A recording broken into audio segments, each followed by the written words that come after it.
The Coretan Times, or maybe the Coretan Times? Is that like an anime girl that's really into metalcore? Anyway, the art in the thumbnail caught my eye, so I clicked through and this looks pretty promising. So, here's the synopsis. Quote, on the dying planet Novin, human trafficking rings sell children to terrorists while world leaders argue in secret assemblies.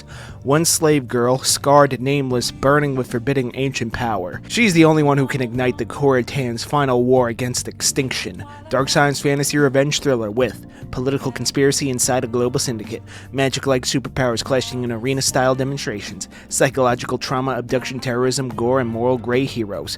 Found family warriors fighting a world-ending prophecy. If you love Chainsaw Man X, Vinland Saga X, The Expanse X, Attack on Titans levels of violence and politics, start reading now. It's 100% free.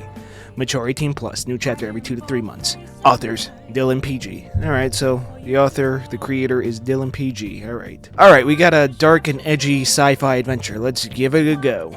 So, after giving it a go, how was it? Well, first of all, the artwork is absolutely beautiful. These sci-fi landscapes and character designs feel top of the line. Every panel is framed in a professional way. This dude is on another level. Fantastic work. As for the story, well, it's a solid start.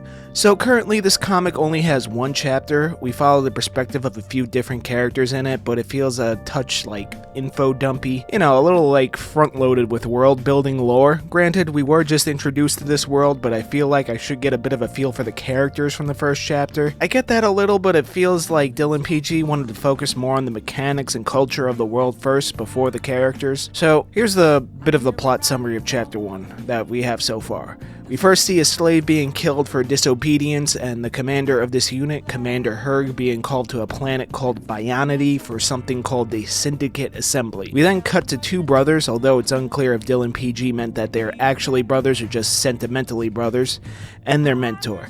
The two join their master on an expedition to Bionity for something referred to as Publica Declaro. We then cut to Bionity with this Birdman detective dude that's trying to take down the Cyclops chick called Ori Miro, who's revealed to be some kind of cult leader.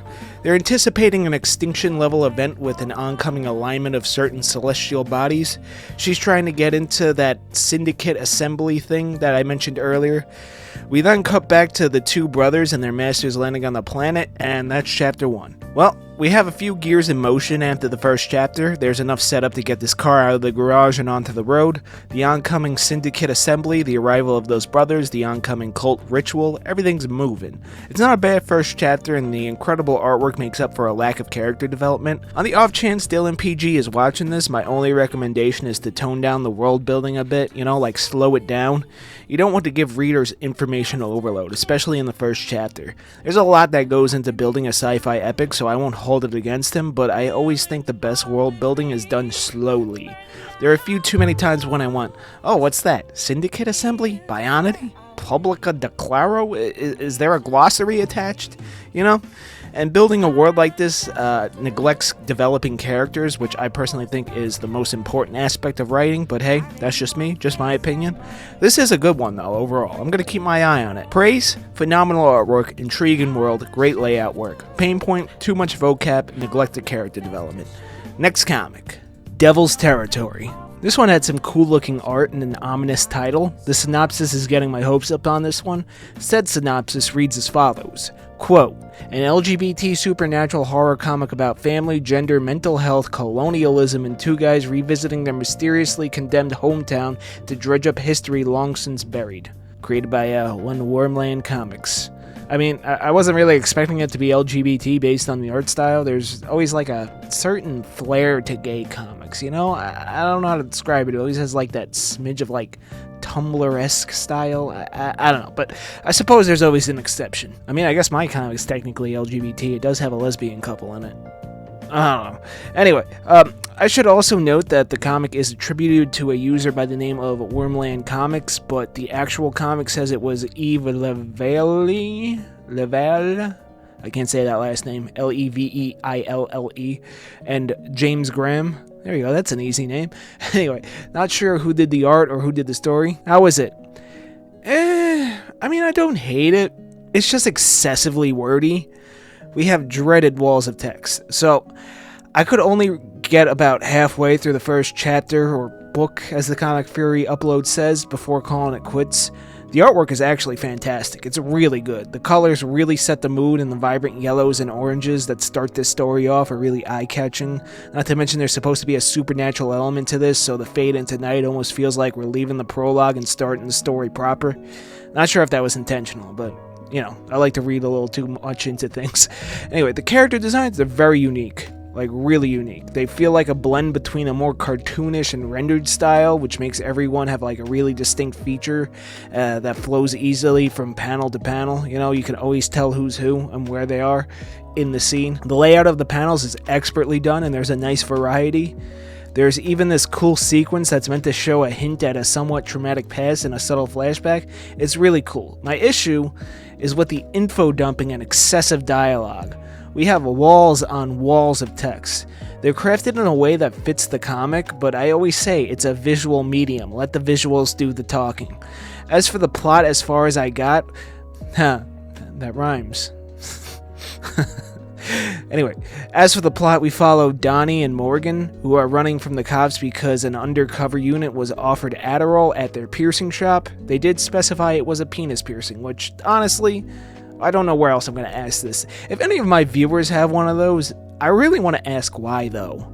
Like I'm not being dismissive of it. Like, I don't care. It's your body. Do whatever you want with it. But, like, I'm just, like, morbidly curious as to why one would want such a modification. Like, why, though? Like, explain yourself. Anyway, dick talk aside, what the fuck is my channel? The two of them end up going into a biohazard zone that they used to live in, but got shut down because of said biohazard. I wonder, would you call this area the Devil's Territory? Oh, that's why they call it that. Ah, come on, it's a John video. We need the meme. Anyway, they go back to the old house that they lived in when they were kids. There's a brief flashback to when Morgan moved in, and I'm not sure, but I think at a certain point this individual is transgendered, maybe? It's not entirely clear insofar as I got with the story, but there does seem to be a brief flashback when they seem to be trying to be, like, I guess, female presenting is the term. I think that might be the LGBT element of the story. Again, I'm not sure, and I could be totally wrong, and I admittedly didn't read the whole thing, so sorry in advance if I'm incorrect, but maybe? I don't know. Anyway, they go into the house and just keep fucking yapping. Yapping and yapping and yapping. Ain't you ever heard of dramatic tension? Silence builds suspense. The walls of text got in the way of the story. A shame, because this seemed like a really interesting premise. Maybe when the cops stop going after them and they leave, they might be infected by this biohazard, or maybe the mansion's full of zombies a la Resident Evil 1, but we got a higher word count than the fucking Bible. I get that you gotta get a bit of exposition out, and sometimes you need more words, but dude, cut them down. Visual medium. Use the visuals. The words are getting in the way of the fantastic art. This is a tough lesson that I learned myself. It's a rookie mistake, but the quality of this feels professional, so I don't know. If they were to re-edit this down where the words aren't assaulting, bordering on the level of Lightbringer, it's that wordy, I'd be willing to give it another go. As for now, I'd say just read a book. Praises, beautiful artwork, exceptional layouts, interesting premise, pain points, excessive info dumping, too many walls of text. Next comic, The Gloaming. Alright, let's wrap this episode up with our obligatory gooner comic. Why do I feel the need to include a gooner comic? Well, I always find these have the most outlandish, wild plots, and the artwork is usually of exceptional quality. Erotica does have artistic merit in my eyes. So, what's The Gloaming about? Quote, attention masturbators. Oh boy. Alright, attention masturbating's an overflowing bubble of borderland baubles. In these dark days of pasty-faced demagogues and widespread intellectual destitution, I've come to a rational conclusion that the world needs better smut, or at least the kind of smut that I like. In The Gloaming, you will witness crazed feral nymphets ravaging the countryside in a rape frenzy, uninhibited, violent girl fights, and orgies of genetic mutation. Pouty teenage girls with round, soft parts, hopefully he means like 18, 19, gleefully poking things in out of their wet spots. Writhing forms of indeterminate organic matter copulating with profane ecstasy, mashing themselves together in an undistinguishable mass amidst sub-audible groans of fetid pleasure. I ask you now, is this wank-worthy? Oh, I guess this is British. Why aren't you rubbing your parts yet? Please understand that I do this not for my own onanistic gratification, but for the greater good of fellow beings. I do this for you. When self-abuse has become the ultimate form of personal rebellion, it is time to take matters in your own hands. Please consider this comic as a handy visual aid when you're fiddling with your private parts, however you may define them. I'm not one to judge. Remember, money is only an idea. Comics are forever. Written by one H. Rickheit. Okay, wow, geez. I mean, personally, vanilla is my favorite flavor, so I don't know what I'm getting into, but we'll just have to give it a read.